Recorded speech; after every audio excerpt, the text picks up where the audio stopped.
barasabka xigeenka gobolka Togdheer Maxamed Diiriye Xayd oo ahna gudoomiyaha gudida abaaraha ee gobolka Togdheer ayaa ka qayb galay munaasabad ballaan oo dhalinyarada gobolka Togdheer ay qaadaan ururun ugu sameeyeen abaaraha ka jira dalka. Munaasabadan qaadaan ururunta way ka soo qayb galeen dhalinyarada gobolka Togdheer ayaa qaadaan lacageed oo lagu ururiyay dadka ay abaaruhu saameynta xoogan ku yeesheen. Gudoomiyaha gudida abaaraha ahna kusimaha barasabka gobolka Togdheer Maxamed Diiriye Xayd ayaa tilmaamay in gobolka Hormuud ka ahaa dhinaca gurmadka abaaraha ee dalka oo dhan isagoo dhalinyarada ku bogaadiyay gurmadkooda.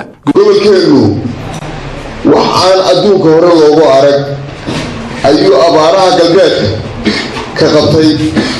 waxaan halkan ka raray 34 lowr oo cawsa $7,400 ayay noqotay lacagtaas. culimaadudiinkeena barakaysan ee jooga gobolka masaajidada lacag ka ururiyeen $15,000 bay ururiyeen. waxay u qiimeeyeen 3 gobol oo ay 120 boodooyin biya u siiyeen xisbiga kulmiye ka tirsan baayidi oo afla ka shaqeeya xisbiga ee degmada $1,200 oo dollar oo ay ku caawinayeen dadka haraadan.